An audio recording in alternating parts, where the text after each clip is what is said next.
परमात्मा तो हमारा त्वम ही ना पिता वसो त्वम माता शतक्रतो बभूविथ, वो परम पिता, वो हमारा पिता है, वो हमारी माँ है, वो उसके साथ जितने भी रिलेशन हम बनाना चाहें, वो हमारा भ्राता भी है, सैनो बंधुर जनिता, वो हमारा जनक भी है, जनिता है, वो हमारा ज्ञान का दाता भी है, गुरु भी है, हमारी अंतरात्मा में बैठा हुआ निरंतर प्रेरणा देता है, वो हमारा सखा भी है, वो हमारा दोस्त है। एक एक महापुरुषों ने उसको विशेष बल देकर के उसके साथ एक संबंध बनाया और उस संबंध के द्वारा सुहृदम सर्वभूतानाम दृष्ट्वा माम शांति मृच्छति, वो हमारा सुहृद है,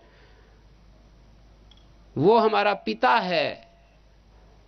केवल भारतवर्ष के नहीं, दुनिया के सब लोगों ने उसके साथ अपने अपने रिलेशन बताए। क्राइस्ट ने भी कहा, the kingdom of heaven with in you, मेरा पिता के साथ मेरा निरंतर संबंध है, मेरा पिता और मैं एक हैं, my father and me are one, मेरा पिता और मैं एक ही हैं। ऐसी तादात्म्य स्थिति को उन्होंने अनुभव किया।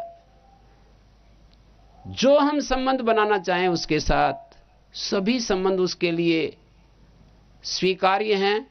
मीरा ने उसको पति के रूप में देखा, कोई उसको बाल कृष्ण के रूप में देखता है, मानी बच्चे के रूप में देखता है, बालक कृष्ण जैसे बोलते हैं।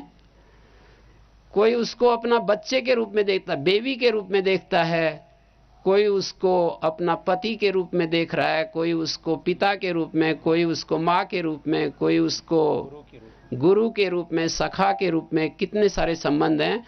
तो वरुण देव के साथ हमने अपना सही संबंध स्थापित कर लिया है। तो ऐसे प्रसंग में जो दुख हमें दूसरों के द्वारा अन्यायपूर्वक दिए जाते हैं, तो उस समय हमें राहत दी जाती है, हमें उस वरुण का प्रेम मिलता है, और जो हमें सता रहा है, हमारा शोषण कर रहा है, उसको दंड मिलता है।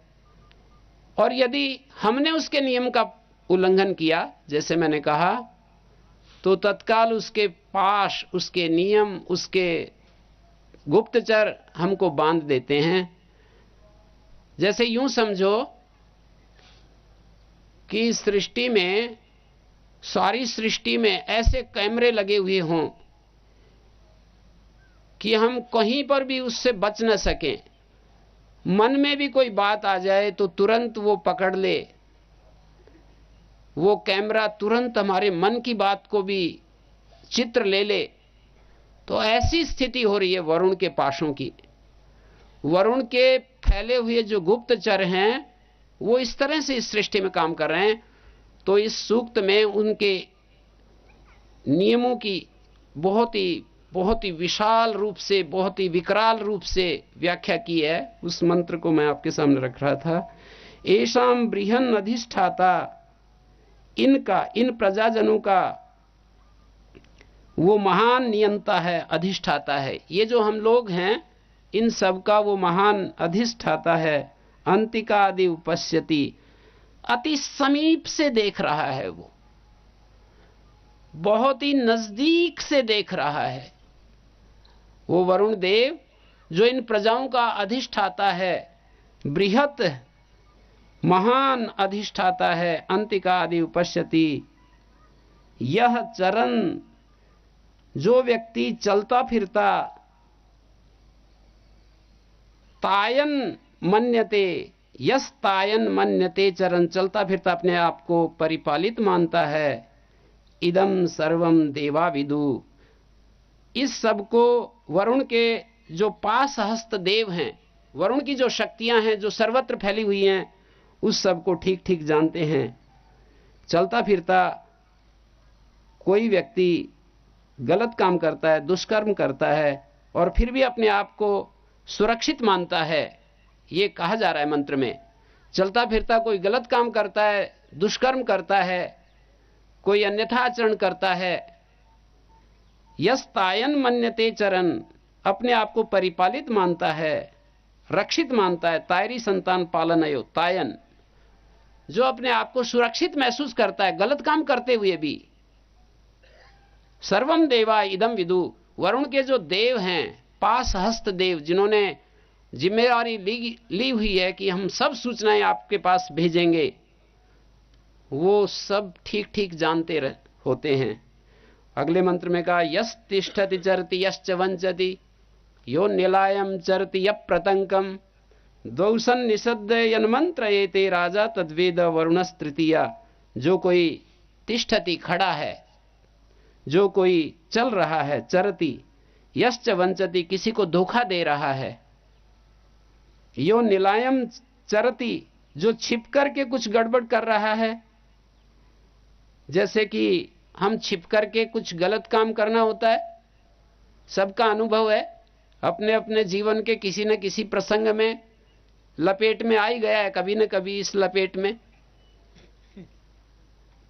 यो निलायम चरति अप्रतंकम, जो दूसरे को कष्ट पहुंचाकर छिपे छिपे विचर रहा है, दूसरे को कष्ट देकर छिपे छिपे विचर रहा है। द्वौसन निषद्दे यन्मंत्रयेते, दो परस्पर मिल बैठ करके जो गुप्त मंत्रणा करते हैं, जैसे कि ऐसे करते हैं कि अब कोई जान ही नहीं रहा है उनकी बात को। राजा तद्वेद वरुणस् तृतीया, तीसरा वरुण होकर, वरुण तीसरा बन करके उस सब को जान रहा होता है। वो परमात्मा, वो वरुण देव जिसका हम वर्ण करते हैं, जिसको वरेण्य कहा है गायत्री मंत्र में, वो परमात्मा जो हम छिप करके भी कुछ गड़बड़ करते हैं कि थोड़ा इसको वो कर दो, पर्दे को थोड़ा इधर, पर्दे को ढक दो थोड़ा। तो राजा तद्वेद वरुणस् तृतीया, राजा उसको तीसरा वरुण देव तीसरा होकर के उस सब को जानता है।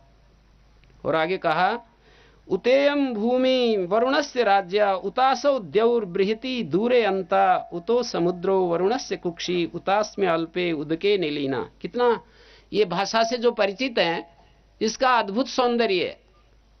ये जो संस्कृत भाषा से जो परिचित हैं, इन शब्दों को पढ़ेंगे तो उनको एक अलग ही रस आता है। जिस भाषा में जो बात कही जाती है वो ट्रांसलेशन में मिल ही नहीं सकती है। उतेयम भूमि, ये जो भूमि है वरुण राजा की है। उतेयम भूमि वरुणस्य राज्यां उतासो, और ये जो बड़ा द्युलोक है ये भी वरुण राजा का, ये महान द्युलोक जो दिखाई दे रहा है ये भी वरुण राजा का, ये भूमि भी वरुण राजा की है। दूरे अंता, दूर और समीप में विद्यमान द्युलोक, देखो कितनी दूर तक भी चले जाएं, और समीप में जो हमारे समीप से समीप जो स्थान है, दूरे अंता, देव और पृथ्वी, ये वरुण राजा के हैं। उतौ समुद्रो वरुणस्य कुक्षी, और ये जो समुद्र हैं ये वरुण की कोख की तरह हैं। जैसे हमारी कुक्षी होती है, ऐसे वरुण की कुक्षी की तरह हैं। उतास्मिन अल्पे उदके नीलिना, और इस अल्प उदक में ये नितराम निलीन हुआ है। पूर्व और पश्चिम के समुद्रों को कहा ये समुद्र उसके कुक्षी की तरह हैं, और उस अस्मिन अल्पे उदके, इस अल्प उदक में, इस बिंदु में वो सारा का सारा जो है निलीन है। उतयोद्यामति सर्पात परस्तात न समुच्चातई वरुणस्य राज्या, कहते हैं द्युलोक का अतिक्रमण करके उससे भी कोई परे चला जाए, ऐसे जा नहीं पाते हैं, पर कल्पना करता है कवि कि द्युलोक से परे भी कोई चला जाए, अपना ऐसा सामर्थ्य विकसित कर ले कि द्युलोक का अतिक्रमण करके, मंत्र कह रहा है उतयोद्यामति सर्पात परस्तात, उससे भी परे चला जाए। स वरुणस्य राज्यां न मुच्चाते, वरुण राजा का जो फंदा है, उसका जो पास है, उससे छूट नहीं पाएगा।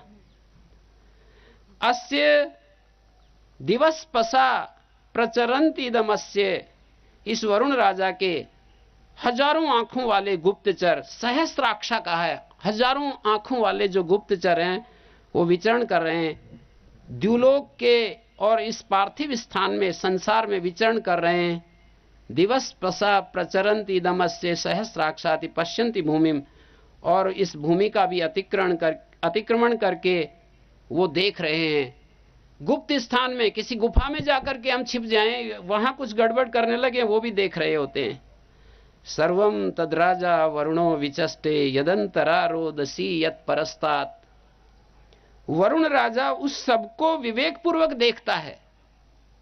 सर्वम तद्राजा वरुणो विचष्टे, वी का अर्थ होता है विशेष रूप से, बहुत ही सूक्ष्मता से, चष्टे मानी देखता है। यदंतरा रोदसी यत परस्तात, जो कि द्युलोक और पृथ्वी के अंतराल में है और जो इससे परे है, जो द्युलोक और पृथ्वीलोक के बीच में है, इससे परे है, उस सबको वरुण राजा देखता है। संख्यातास्य निमिषो जना नाम, ये आंख जितनी बार पलक ऊपर नीचे होती हैं, ये भी उसने गिन रखी हैं। संख्यातास्य निमिषो जना नाम, जनों के निमेष उन्मेष भी इस वरुण ने गिने हुए हैं। अक्षानि स्वग्नि निमिनोति तानी, उन गिने निमेष उन्मेषों को मानी अक्षी स्पंदनों को वो वरुण ही निमिनोति, वही प्रेरित कर रहा है, वही प्रक्षिप्त कर रहा है। हमारी आंखें जो ऊपर नीचे हो रही हैं, वही प्रेरित कर रहा है। जैसे कि कैसे कर रहा है, एक उपमा दी, भविष्य का हनन करने वाला जैसे कोई जुआ खिलाड़ी हो, स्वग्नि अक्षान पाशों को अपने आसपार में जैसे निमिनोति फेंकता है, अपने विजय की भावना से जैसे फेंकता है। ये ते पाशा वरुणा सप्त सप्त त्रेधा तिष्ठन्ति विशिता रुषंता छिनंतु सर्वे अनृतम वदंतम यसत्यवाद्यति तम सृजंतु। हे वरुण, प्रार्थना की, वरुण हमें बांध लेता है, वरुण हमें तत्काल बांध लेता है।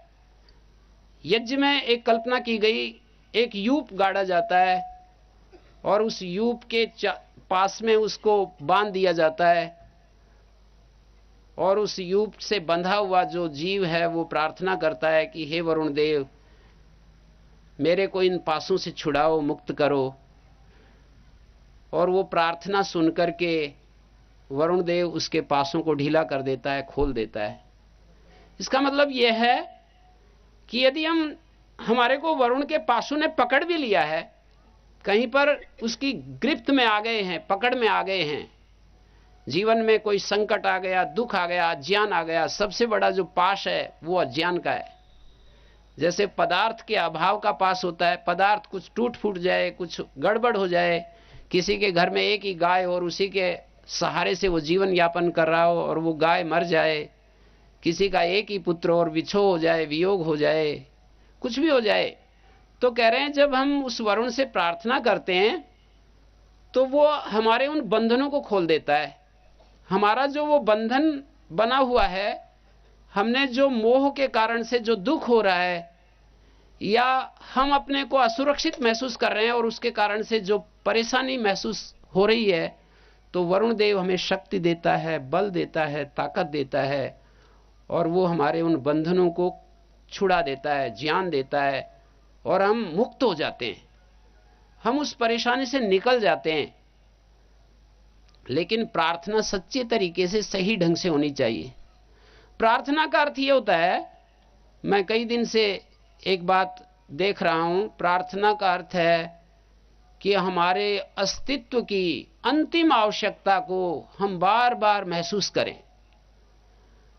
हमारी जो मांग है, हमारी जो अंतिम डिमांड है, अंतिम मांग है, उसको हम गहराई से महसूस करते रहें, इसका नाम प्रार्थना है। जब हम अपनी मांग को गहराई से, अपने हृदय की गहराई से, अपने मन बुद्धि में ला करके महसूस करते हैं, तो वो प्रार्थना हमारी सुनी जाती है। इसका अर्थ ये होता है कि हम कबूल कर रहे हैं, अपनी गलती को कबूल कर रहे हैं। और मैं एक बात पूछता हूं, छोटे बच्चों से भी पूछता हूं, छोटे छोटे बच्चे पढ़ने के लिए आते हैं आचार्य कुलम के, उनसे भी बातें करता हूं मैं, तो उनसे ये पूछता हूं, आज की बात है, मैंने ये पूछा छठी के बच्चों से कि हमारे जीवन की वो कौन सी घटना है जहां से हमारे जीवन में ज्ञान की शुरुआत होती है, हमारे दुख मुक्ति की शुरुआत कहां से होती है। ऐसा मैंने छठी के बच्चों के सामने ये एक समस्या रखी। और उनमें से सौभाग्य से एक बच्ची ने ये उत्तर दिया कि जब हम अपने कठिनाई को, अपने दुख को, अपने अज्ञान को अपनी आंखों से देख लेते हैं कि ये गलती, ये तेरी गलती है, ये तेरा व्यवहार गलत है। जब हम अपने दोष को, मेरा प्रश्न था कि दोष से कैसे मुक्त हों, कौन सा वो तरीका है कि हम दोष से छूट जाएं। सभी के जीवन में कुछ ना कुछ दोष होते हैं, दोष हैं इसलिए हम इस धरती पर हैं। निर्दोष होने के बाद तो फिर पूरे के पूरे यदि निर्दोष हो जाते हैं तो फिर हमारा एक ही काम रह जाता है, दूसरों को निर्दोष बनाएं। ठीक है, आ सकते हैं, फिर भी निर्दोष होने पर भी इस धरती पर रह सकते हैं, लेकिन हमारी तो कम से कम कोई समस्या नहीं रहेगी। फिर दूसरों की समस्याओं का समाधान करने में हम अपना जीवन अर्पित कर देंगे, श्री स्वामी जी की तरह, ऐसे महान पुरुषों की तरह दूसरों के जीवन को सपोर्ट करने के लिए जुट जाएंगे। तो दोष हमारे जीवन से अलग हो जाए, इसकी शुरुआत कहां से होती है, यह प्रश्न था। तो एक बच्ची ने कहा, जब हम दोष को दोष देखना शुरू कर देते हैं, दोष को दोष के रूप में देख लेते हैं। हजारों साल पहले पतंजलि ने भी यह बात कही, दृष्टस्य ही दोषस्य सुसुखा परिहार। जिस दोष को दोष के रूप में देख लेते हैं तो उससे मुक्ति मिल जाती है, उससे परिहार हो जाता है। तो ये वरुण के सामने जो प्रार्थना है, ये यही तो है, अपने दोष को कबूल कर लेना।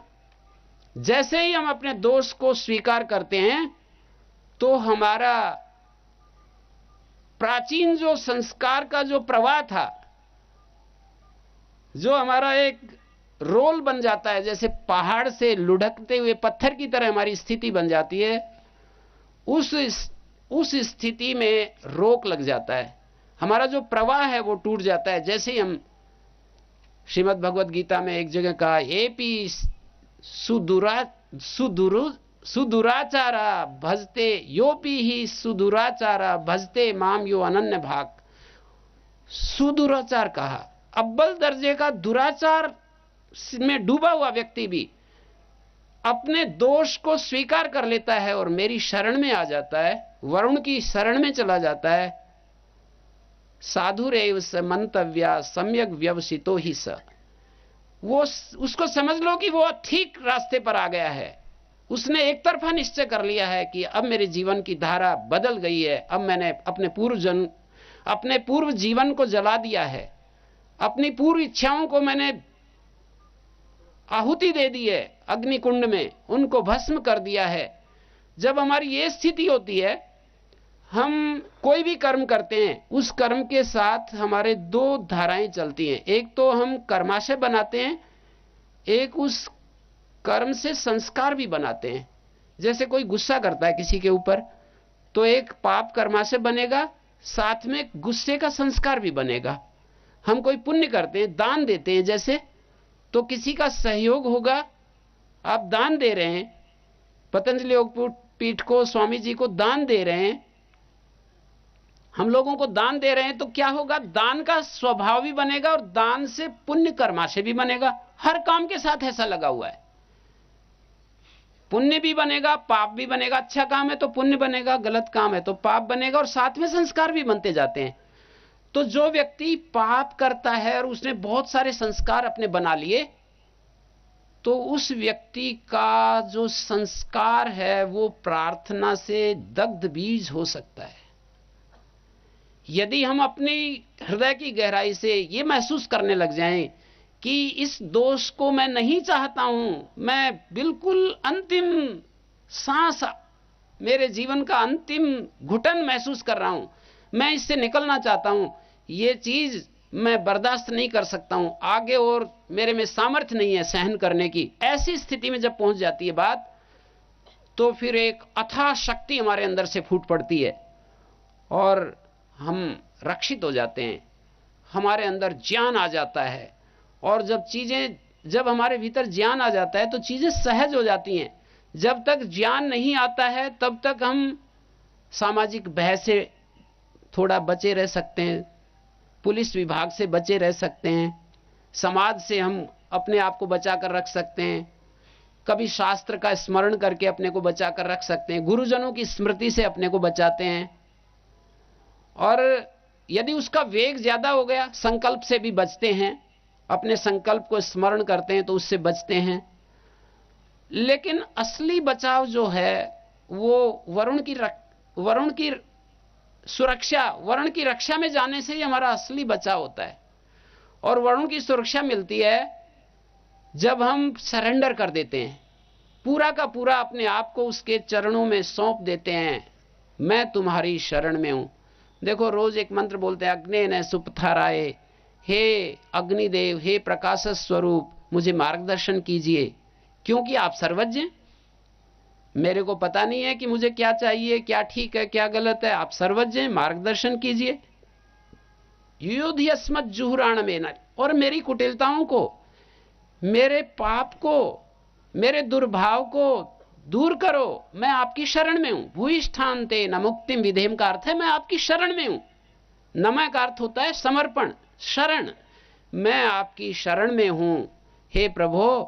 जब हम अपनी आभ्यंतर स्थिति ऐसी बना लेते हैं कि मैं आपकी शरण में हूं, तो हमारी रक्षा होने लगती है। तो यहां पर यह कहा, ये ते पाशा वरुण सप्त सप्त, हे वरुण देव, जो तेरे फंदे 7-7 फंदे विविध प्रकार से स्थित हैं।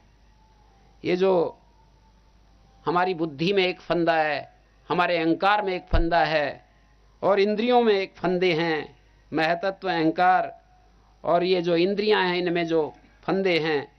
सप्त सप्त त्रेधा तिष्ठन्ति विशिता रुषंत, सात्विक, राजसिक और तामसिक 3 रूप से वो शरीर को हिंसित कर रहे हैं और मेरे को बांधे हुए हैं। छिनंतु सर्वे अनृतम वदंतम, वे सब असत्य बोलने वाले को काट दें। वे फंदे जो हैं, जो झूठ बोलता है उसको काट डालें। या सत्यवादी तम अतिसृजंतु, लेकिन जो सत्यवक्ता है, जो सत्य के रास्ते पर चल रहा है, उसको तो छोड़ दें, उसको तो बख्श दें। ऐसे प्रार्थना कर रहे हैं। तो वेदों में ऐसी ऐसी प्रार्थनाएं, देखो आपको आश्चर्य होगा कैसी कैसी सुंदर प्रार्थनाएं हैं। हमारे हृदय के आंतरिक जो डिमांड है, मांग है, उसको प्रस्तुत किया गया है। शतेन पासे अभिधेहि वरुणा, एनम माते मोची अनृत वांग नृचक्षा, हे वरुण देव, एनम शतेन पासे, इसको 100 फंदों के द्वारा बांध दे। किसको? जो गलत काम करता है, इसको सैकड़ों फंदों से बांध दे। शत शब्द असंख्य अर्थ में आता है वेद में। नृचक्ष, नर नारियों पर दृष्टि रखने वाले। अनृत वाक ते मां मोची, जो असत्य वक्ता है, असत्य व्यवहार करता है, दूसरों को छलता है, छल कपट करता है, झूठ बोलता है, वो तेरे फंदों से ना छूटे। जालमा, असत्य बोलकर जाल बिछाने वाला। उदरम स्रंसयित्वा, अपने पेट को अवस्त्रस्त करके, अपने पेट को बांध करके रखे। जो जाल में है, उदरम संश्रयित्वा, आस्ताम, अपने जाल को अवस्त्रस्त करके रखे। जैसे अबंधा कोशा, जैसे कि कोई बंद रहित पुष्प कोश, परिकृत्य माना, सब ओर से कटा हुआ होकर के रहता है। यहां पर एक संकेत किया कि जैसे कि कोई जलोदर रोग होता है, उदर का रोग, जलोदर, पेट फूल जाता है, नीचे की ओर अवलंबित हो जाता है, तो उसके लिए ये बात कही कि अवस्त्रस्त द्वारा निर्दिष्ट जलोदर रोग जैसे किसी को हो गया हो। आस्ताम जालमा उदरम संशयित्वा, उसका पेट बढ़ जाता है और वो जो है उसको जलोदर रोग उसको घेर लेता है। इसके अनेक दुष्परिणाम होते हैं। सतेन पासे ही, सैकड़ों, जैसे हमारा वेट बढ़ता है, जैसे उदर बढ़ता है, तो स्वामी जी रोज सिखाते रहते हैं कि एक मोटापे के साथ बहुत सारी समस्याएं जो है हमारे जीवन में आने लगती हैं। और इस तरह से यहां वरुण से प्रार्थना की, कितनी सारी ऐसी ऐसी प्रार्थनाएं वरुण से की जाती हैं कि हे वरुण देव, मेरे जीवन को शुद्ध कर दे, मैं सही रास्ते पर चलूंगा। जो जैसे कहते हैं ना, जो हो गया सो हो गया। वर्तमान तो सभी का निर्दोष होता है। व्यक्ति यदि गहरी आंखों से देखे तो वर्तमान सभी का निर्दोष होता है। वर्तमान क्षण, जैसे अभी आप बैठे हुए हैं स्वामी जी के चरणों में, अभी आप अपने मन की स्थिति को देखिए, आप कैसी स्थिति में। आप कहेंगे कि अभी तो निष्पाप हैं, अभी तो शुद्ध हैं, पवित्र हैं। जैसे वो बहनें गीत गा रही थी कि तुम्हारा ये स्वरूप है, तुम्हारा शुद्ध बुद्ध मुक्त स्वभाव हो, बड़ा भावना में बड़ा शुद्ध सुंदर जो है, जैसे गीत गा रही थी। तो जब हम ऐसे हैं, हम शुद्ध हैं, बुद्ध हैं, मुक्त हैं, तो वर्तमान समय में तो ऐसा ही अनुभव कर रहे हैं। लेकिन भूतकाल की बातों को, जैसे अभी स्वामी जी कह रहे थे, भूतकाल का जो शोक है, उपनिषद में भी कहा, दो बातें व्यक्ति को व्यथित करती रहती हैं, व्यक्ति को जलाती रहती हैं कि मैं ये बुरा काम क्यों कर डाला मैंने, और मैंने ये अच्छा काम क्यों नहीं किया। ये दो बातें मनुष्य को जलाती रहती हैं। ये सब अग्नि शांत हो जाती है, बुझ जाती है, सारी उष्ण वासनाएं जो हैं शांत हो जाती है, ठंडी पड़ जाती हैं। सारी गरम गरम वासनाएं जो होती हैं वो ठंडी पड़ जाती हैं जब आदमी वरुण की शरण में चला जाता है, वरुण देव की शरण ग्रहण कर लेता है, अपने आप को सरेंडर कर देता है। तो ये सारी जो आग है वो बुझ जाती है, शांत हो जाती है, बर्फ जैसा, आइस जैसा हो जाता है। जैसे वो फ्रिज के सामने जाकर के बैठते हैं, एक बार खोलते हैं, जैसे उसका झोंका आता है, या किसी एसी रूम में जाकर खड़े होते हैं, बाहर से गर्मी से जाते हैं, तो हमारी जो स्थिति होती है, ऐसे जब हम वरुण की शरण में जाते हैं तो ऐसे शांति मिलती है, ऐसे सहज स्थिति हमारी हो जाती है। तो हम सही तरीके से, वरुण तो बांधने वाला देवता है, जो बांधता है वही मुक्त करता है।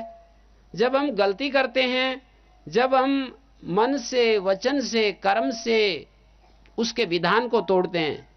स्वामी जी एक बात सुनाया करते हैं, संतोष हेगड़े की एक बात सुनाते हैं कि संतोष हेगड़े एक बात कहते हैं, वो बड़ी मेरे को पसंद आई। स्वामी जी ऐसे सुनाते हैं, मैंने सुना उनसे कि भाई कानून को नहीं तोड़ना चाहिए आदमी को, पता नहीं कहां जाकर के पकड़ लेगा। एक जस्टिस हैं संतोष हेगड़े, तो वो कहते हैं कानून को नहीं तोड़ना चाहिए, पता नहीं कहां जाकर के पकड़ लेगा। तो एक स्टेट का कानून होता है, एक कानून जो है समाज का होता है, एक कानून शास्त्र का होता है, एक कानून गुरुजनों का होता है, एक कानून हमारे वरुण देव का होता है, जो हमारी अंतरात्मा में जो सदा उपस्थित है। कहीं भी किसी कानून को तोड़ेंगे, किसी विधान को तोड़ेंगे, तो कानून हमको कभी न कभी पकड़ लेगा, और उससे मुक्ति का उपाय भी उसी के पास है। ये बाहर के जो स्टेट के कानून हैं, वो भी हमारे को इसी रास्ते पर ले जाते हैं, हमको जेल में डाल देते हैं, जेल को सुधार घर कहा जाता है, वो भी हमको उसी रास्ते पर ले जाते हैं कि भाई तुम अपने इस स्वभाव को बदलो। ये बात अलग है कि उसमें हमारा ज्ञान परिष्कृत नहीं हो पाता, केवल हमारे को दुख दिया जाता है, और उस दुख से हमारे अंदर वो अवेयरनेस नहीं आती, हम नहीं सोच पाते, हम उस दुख से सजग नहीं हो पाते। दुख तो आता है हमें चेतन करने के लिए। ये अभी जो पुस्तक आ रही है साधक पाथे नाम से, परसों शायद आपको मिलेगी, तो इसमें हमने एक चैप्टर रखा है दुख का, आपको मिलेगी, आप जरूर पढ़ना, दुख का चैप्टर। और एक चैप्टर हमने रखा है प्रभु वर दे, इसमें एक चैप्टर है लंबा सा, प्रभु वर दे, हम भगवान से वर मांगते हैं, और एक दुख का चैप्टर भी रखा है। तो ये दुख वरुण देवता के द्वारा हमारे को उसने अपने फंदे में फंसाया है, हमारे कर्मों के कारण से हमको उसने अपने जाल में फंसाया है। वो बहुत शक्तिशाली है, उसकी शक्ति भीमाई अस्य हेतया, इसके जो वज्र हैं बड़े भयानक हैं,